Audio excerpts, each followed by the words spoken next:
Review drama Korea The True Beauty episode 1 dan 2.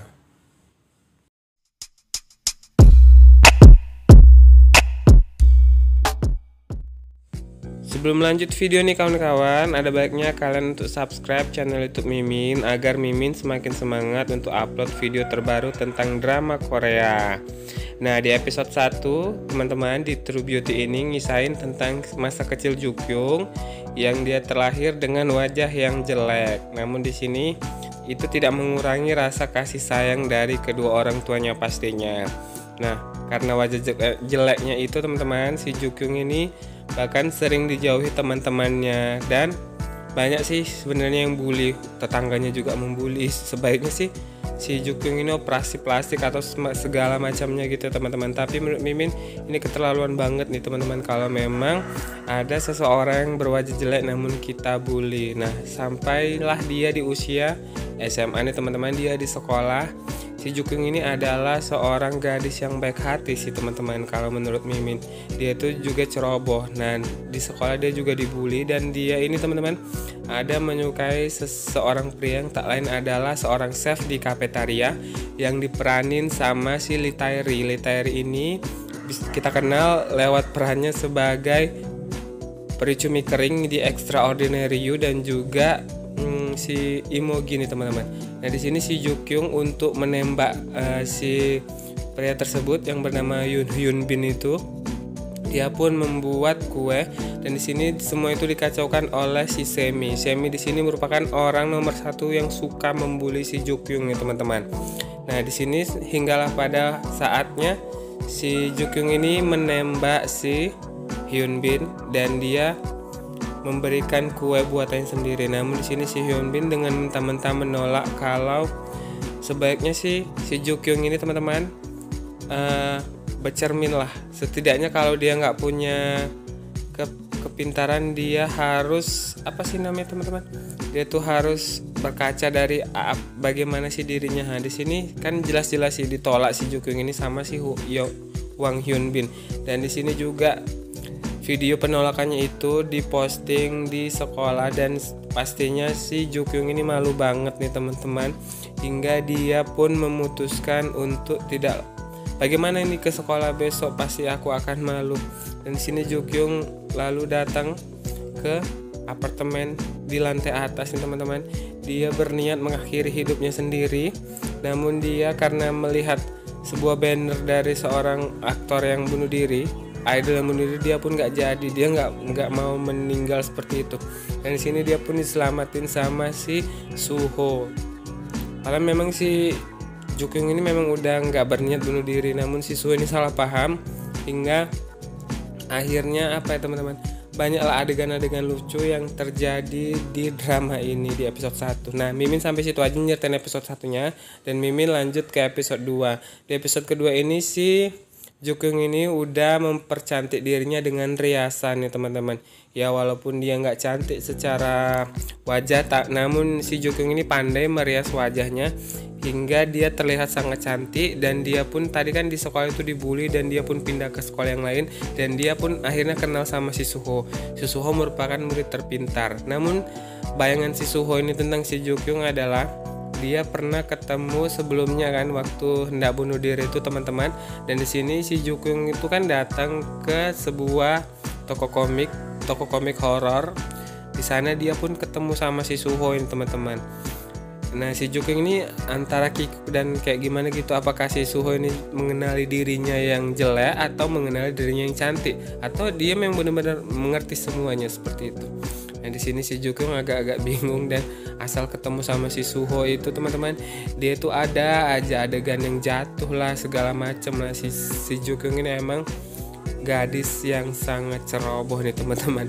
Hingga pun saat dia pulang dari toko komik itu dia memukul adiknya, membantingkan buku komiknya teman-teman. Dan ini emang lucu banget. Dan si adiknya bilang kalau si Suho pasti bakalan tahu pelan ataupun lambat tentang riasan yang menempel di wajahnya dan bukan karena kecantikannya yang alami. Nah di sini si Jukyung bilang kalau pacarnya mungkin pacar adiknya itu juga mungkin cantik-cantik riasan saja, seperti itu teman-teman. Nah sementara itu si Suho masih aja nih teman-teman merasa bingung sama si Jukyung. Si Jukyung apa nggak sadar ya kalau dia pernah ketemu sama si Suho waktu mau bunuh diri tersebut. Nah keesokan harinya nih teman-teman, si Jukyung udah cantik lah teman-teman. Dia udah berias dan bersiap-siap pergi ke sekolah. Sampai di sekolah dia juga ketemu sama si Suho. Namanya dia pun satu SMA sama si Suho. Si Suho kan salah satu murid paling pintar, namun di sini si Suho merupakan orang yang jutek banget. Nah, sepulang dari sekolah, si Jukyung ini kan mampir ke toko kosmetik dan di sana dia ketemu sama si Semi dan gerombolan teman-temannya hingga mengingatkan dia ke masa lalu dia waktu dibully di sekolahnya yang lama. Hingga saat si penjual ini ngasihkan benda yang diberikan yang mau dibeli sama si Jukyung pun lari karena memang ketakutan ya kan. Ketakutan ingatan dibully, masih traumatik dia kan teman-teman. Dia pun saat pergi lari dia hampir saja tertabrak sama motor yang dikendarai oleh si Seojun. Si Seojun di sini teman-teman dikejar-kejar sama teman-temannya sendiri. Penyebab dikejar-kejarnya itu Mimin juga kurang tahu karena memang belum dijelasin secara gamblang ya teman-teman. Nah di sini si Jukyung ini menguntit si Seojun sampai akhirnya dia kan dititipi helm sama si Seojun. Dia dititipin helm sama si Seojun kan teman-teman, dan si Jukyung ini karena saking takutnya juga dia pun melarikan diri dan dia nggak sadar kalau dia megang helm si Seojun. Nah selanjutnya si Jukyung ini kan datang kembali ke toko komik dan dia berharap dia nggak bakalan jumpa si Suho, dan dia sebelumnya nanya nih sama toko komik tersebut, penjaganya ya. Di situ katanya kalau si Suho itu gak bakalan datang di hari weekend. Namun di sini tiba-tiba kan si penjaganya ini minta titipkan toko komiknya di situ, dan di situ nggak lama si Suho pun datang dan semuanya jadi kikuk. Nah si Jukyung di sini bilang kalau ada baiknya untuk si Suho menjaga kerahasiaannya. Si Suho ini salah paham nih teman-teman. Mungkin saja karena si Jukyung nggak mau ketahuan kalau nggak mau orang-orang tahu kalau dia pernah bunuh diri gitu. Dari situ si Jukyung pemikirannya malah beda karena memang dia kan punya dua wajah yang beda nih teman-teman. Nah di situ si Suho pun dikasih surat perjanjian, dan si Suho bilang kalau di surat perjanjian itu hanya disalin dari buku yang berjudul Tumpah Neraka. Dan di situ kemudian mereka sepertinya klop teman-teman, karena memang si Jukyung ini punya edisi dari penulis komik tersebut yang berjudul Pangeran Terkutuk, dan si Suho nggak punya, dan makanya itu di situ si Jukyung sengaja memanfaatkan si Suho untuk mendapatkan apa yang bakal diminta oleh si Suho. Dia bakal meminjamkan komik tersebut. Nah di sini si Jukyung banyak permintaan teman-teman. Nah kita cerita ke keesokan harinya lagi ya. Si Jukyung ini kan kembalilah ke sekolah. Namanya hari rutinitasnya sebagai anak sekolah teman-teman. Dan di sana tiba-tiba dia malah ketemu sama si Seojun yang tak lain adalah pemuda yang waktu itu hampir saja menabrak dirinya, dan dia bilang kenapa bisa ada kebetulan omong kosong seperti ini, dan temannya bilang kalau bumi ini sempit teman-teman. Rupanya teman-teman si Suho dan si Seojun itu merupakan rival di sekolahnya walaupun mereka itu pernah berteman baik, dan si Seojun pun kemudian diperkenalkan gurunya bahwa dia telah kembali dan dia disuruh duduk. Namun saat duduk kan tempat dia itu ada di tempat si Jukyung, dan si Jukyung tuh suruh minggir. Nah kemudian pun si Seojun ini duduk di sebelah si Suho seperti apa yang disuruh oleh sang guru. Nah si Jukyung ini kemudian kan mendatangi si Suho dan bilang kalau dia harus ke atap karena si Jukyung ini mau membalikkan jaket yang waktu itu dipinjamkan kepada si Jukyung, ya kan teman-teman. Namun di sini si Jukyung agak-agak bingung nih. Sebenarnya si Suho itu yang seperti apa mengenali dirinya, namun tiba-tiba dia kan teman-teman mengambil semua tas yang diberikan ke si Suho itu teman-teman, dan dia bilang kalau itu adalah pembalut. Sebelumnya nih mereka masih tarik-tarikan gitu teman-teman.